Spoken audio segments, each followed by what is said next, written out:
사실 제 생각이라는 게 없습니다. 제일 가깝게는 저희 그 아버지 부친이었고 거창고등학교를 이렇게 세운 전영창 그 선생님, 저한테 아버지. 그다음에 우리 학교를 우리 아버지와 같이 이렇게 세운 원경선이라고 하는 저희 40년 동안 저희 학교 이사장을 하신 분이 있습니다. 풀무원이라고 하는 공동체를 하셨고, 우리나라에서 정농회, 바른 농사짓기 그 운동을 시작하신 분이고, 유기농업을 시작해서 95년도에 그 유엔이 주는 그 상도 받고 그러셨어요. 그 유기농 하신 걸로. 그 두 분한테 어릴 때부터 듣고 보고 배운 거. 그 다음에 저희 고등학교 다닐 때 홍종만이라고 아주 굉장히 일찍 돌아가셨는데, 40대에 돌아가셨는데, 그 나중에 늦게 목사님이 되셨지만 저희 학교 교감 선생님이었습니다. 그분한테서 이렇게 교육, 사적으로 기초 공부를 하는 것. 그래서 그걸 토대로 해서 그 다음에 더 가면은 제가 존경하는 선생님이 김교신 선생님이라고 있습니다. 그분은 최근에 상당히 그분에 관한 좋은 책이 나왔어요. 양정고보, 일제 때 양정고보의 선생님, 김교신 선생님. 그 다음에 그 김교신 선생님에게 또 영향을 끼친 일본의 동경에 있는 제1고보의 우찌무라 간조라고 하는 선생님이 있었습니다. 그 우찌무라 간조 선생님.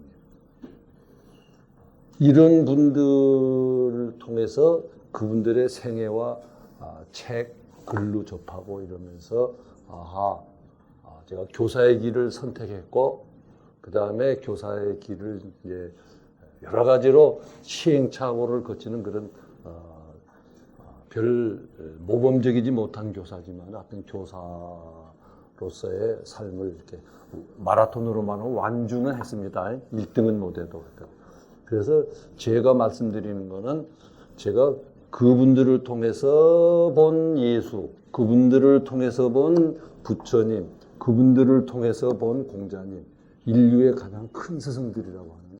그래서 그 세 분, 공자님, 부처님, 예수님이 가르친 그 가르침을 교사로서 교육에 적용시킬 때 그런 거기 때문에 이걸 제 생각이라고 말씀하기보다는 제가 그렇게 공부한 것을 말씀을 드리도록 하겠습니다. 그분들의 특징이 뭔가 하면 여러분들이 아시는 대로 고대 국가, 특히 고대 왕조 국가가 생기고, 저 서양에서는 아시리아, 바빌론을 거쳐서 굉장히 상당한 상세한 그 기록된 자료가 남아있는 페르시아 제국부터 시작해서 동양에는 진나라, 그 다음에 이제 한나라 때부터 해서 이 황실 또는 왕조에서 자기 그 왕자들을 가르치고 또 귀족들은 귀족들대로 자기 자식들을 가르치고 하기 위해서 생겨난 학교가 그 황실 학교, 왕조 학교가 최초의 학교입니다. 또 원시 공동체까지 거슬러 올라갈 수 있지만 하여튼 선생이라는 걸 두어서 가르치기 시작한 거예요. 그래서 군대, 군인, 그 다음에 그 왕실, 페르시아면 페르시아 제국, 바빌론이면 바빌론 제국의 그 황제는 항상 나는 신의 아들이다라고 선포를 하고, 그 신의 아들이라는 것을 정당화시켜주는 종교를 만들고, 그 종교로 만드는 그 이데올로기를 또 왕자들한테 가르치고 귀족 자녀들한테 가르치는 역할을 하는 교사라는 직업의 근원이, 출발이 그렇게 시작됩니다. 그래서 군대, 군인, 성직자, 이 교사라고 하는 직업은 직업 중에 제일 오래된 직업이고, 국가가 양성하고 보호해주고, 그래서 옛날부터 지금까지 상당히 그 지배계급 쪽에 속합니다. 그리고 가르치려는 거 가르치는 거예요. 이렇게 가르치라 하는 이데올로기 주어지면 그걸 가르치는 집단. 일제 때 우리 쭉 내려와서 일제 때에는 이 기록에 보면은 아예 초중등 교육의 목적을 충량한, 충성할 충자에다 선량하다는 양자, 충량한 황국 신민을 양성하는 것을 목적으로 한다 그랬어요. 일본 천황한테 충성하고 말 잘 듣는 신민을 양성하는 걸 목적으로 한다. 그렇게 가르치려면 가르치는 거예요. 그게 교사의 직업이었습니다. 그거 가르치려면 그거 가르치는 거예요. 해방 후에는 저희가 이제 초등학교, 중학교를 다닐 때인데 반공사상 가르치려면 반공사상 가르치는 거예요. 이 국가라고 하는 우리가 벗어날 수 없는, 필연적으로 소속될 수밖에 없는 그 일원일 수밖에 없는 국가와의 관계를 떠나서 교육이 뭐냐, 교사가 길이 뭐냐를 논하는 것은 그거는 의미가 없습니다. 그건 잘못하면 그냥 뜬구름 잡기가 될 수밖에 없습니다. 그 관계를 분명히 옛날 생길 때부터 21세기 지금까지 그래도 많이 발전해서 옛날에는 그 황실이 왕조가 세운 학교가 교육의 전권을 가지고 있었는데 그다음에 이제 중세를 지나서 근세로 넘어오면서 대학이라는 게 생기고 우리나라에서도 서원이라는 게 지방에 생기기 시작한 거예요. 그래서 조금 그 왕실이 독점하던 것이 조금 이제 내려오거든요. 이제 한 150년 되나요? 모든 사람들이 학교라는 데를 의뢰에 가게 되는 시대가 열린 지가 한 150년 안 됩니다. 알겠어요? 이제는 다 학교가 된다. 그러면서 교사가 이제는 옛날처럼 대우받는 직업이 아니라 왕실 소속이나 이런 그런 상류 계급 자제들을 가르치는 그런 것이 아니라 이제 일반 누구나 아이들을 가르치는 그런 직업으로 이제 직업이 된 겁니다. 여기까지 왔어요. 그럼 다음 단계는 어디로 가야 되느냐? 저는 개인적으로 생각할 뿐만 아니라 제가 혁신위원회에 있을 때에 우리가 중점으로 한 작업이 목표가 그랬습니다. 다음 단계는 학교 교육이 국가 권력으로부터 통제로부터 벗어나는 거다. 제일 좋은 거는 입법부, 사법부, 행정부가 있고 교육부가 하나 따로 더 있으면 좋겠다. 그러나 그렇게 가기 전에 일단 교육 지방 분권 자치를 가야 된다. 그래가지고 단위 학교가 최종 교육의 중요한 그 결정권을 가지고 행정은 그거를 지원만 하고 그다음에 평가는 지금의 그 발령을 내기 위한 승진, 교사 승진 제도를 위한 그런 평가가 아니라 전문 기구를 둬서 교사도 교육 행정도 그 평가를 받아서 거창교육청은 이런 건 참 잘했는데 이런 재정 지원은 잘했는데 이런 인적 지원이나 이건 교육 자원 지원은 잘 못했네요. 앞으로 이 점을 좀 잘 하십시오. 이렇게 교육청도 평가를 받고 학교도 평가를 받고 교사도 평가를 받아서 컨설팅을 하는 그런 전문 기구를 민간 기구를 만들어서 그렇게 셋이 상호 독립적이면서 평등한 관계를 가진 그런 제도로 가야 된다. 그리고 교육학이 따로 놀거든요. 서울대학교 사범대학을 총대를 매게 해가지고 심리학 위주의 교육학으로 바꾸고 그랬어요. 철학을 죽이고.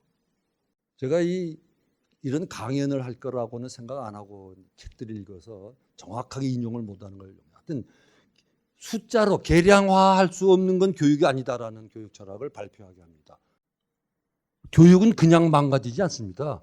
우리가 속할 수밖에 없는 국가가 관여를 해가지고 자꾸 이렇게 몰고 가는 거예요. 알겠어요? 저는 현직의 교장으로서 참 별의별 교육을 다 받아왔습니다. 알겠어요? 여러분들이 상상할 수 없는 교육을 전국의 교장들이 정권만 바뀌면 2박 3일로 가서 먹여주고 재워주고 또 출장비까지 줘요. 그런 교육 받으러 가면. 예? 봉투 하나씩 받아가지고 오는데 별 희한한 교육을 다 받아왔습니다. 그렇게 해서 교육을 지배하는 겁니다. 알겠어요? 그래서 이 국가와의 관계를 떠난 교사의 길은 있을 수가 없습니다. 교사의 길은 일단 아동들에게 아동들을 보호해야 되는데 뭐로부터 보호하느냐? 국가가 그렇게 어거지로 만들어서 강요시키는 주의시키려고 하는 이데올로기로부터 보호해야 될 의무가 있습니다. 그래서 저는 그거를 나누어서 세 가지로 하는데 반역사적인 그런 영향 끼치면 안 된다. 반도덕적이란 말을 썼는데 제가 말하는 도덕은 그 도덕 교과서에 나오는 그런 도덕이 아니라 공자나 부처님이나 예수님의 가르침을 말합니다. 그거에 위배되는 길을 가도록 영향을 끼치면 안 된다. 세 번째로는 인간이라는 게 이 살과 피만 가진 존재가 아니라 어떤 그 인포메이션, 지식만 가지고 쫙 채워넣어 가지고 되는 존재가 아니라 그 너머에 어떤 관한 게 있어야 된다. 그래서 저는 그 영원, 이 현실이 역사라 그러면 그 영원과 대화할 줄 알아야 된다. 그래서 이 지식이라고 하는 것, 인포메이션이라고 우리가 말할 수 있는 그런 지식으로 홍수 시대에 그걸 넘어선 참 지식, 어떤 난리지. 저는 대표적으로 공자님의 가르침, 부처님의 가르침, 예수의 가르침 이런 것을 학문으로 아니라 그런 것을 영혼으로 대화하고 그 소리에 귀를 기울이고 그분들의 책을 읽은 걸 되씹고 또 되씹고 생각해보고 하면서 할 의무가 있어야 된다. 그래서 반종교적이면 안 된다. 그걸 저는 종교적이란 말로 그 세 분의 가르침을 종교, 큰 가르침이란 오늘날 있는 교회나 절을 말하는 게 아니라 큰 가르침이라 해서 그런 반종교적이면 안 된다. 그 소리를 들을 줄 알아야 된다. 그렇게 세 가지로 배웠고 그 세 가지를 다른 후배들하고도 토론하고 얘기하고 가르치고 그러면서 40년 동안 살아온 제 경험으로 선생이란 직업을 택하면은 절대로 먹고 사는 걱정 없어. 국가가 보장하니까. 아직도 국가가 길러고 자격증 주고 하니까. 그러니까 돈에 대한 욕심 버려야 된다. 선생이 돼가지고 돈 모으는 재미 붙이고 돈 어떻게 하려고 그러면 거기서 온갖 우리가 교육 정도에서 떠나는 일이 거기에서 벌어지는 걸 제가 보았습니다. 그래서 교사는 돈을 몰라야 된다. 주는 월급 가지고 만족하고 살아야 된다. 그 다음에 또 교사가 괜찮은 젊은이들이 있는데 학생들한테 인기 있는 걸 원해요. 그런 거 그거 노리는 교사치고 제가 오래 가는 사람 못 봤고 잘 된 사람 못 봤습니다. 인기, 돈 뭐 이런 그거 몰라야 된다. 그 뒤에 나온 것들은 제가 40년 하면서 동료 교사들 또는 후배 교사들, 선배 교사들 보면서 그 교직을 잠깐씩 거쳐가는 분들이 하는 그 행태를 보면서 정리한 것들입니다. 그래서 그 공부 안 하는 사람들, 교사는 공부해야 됩니다.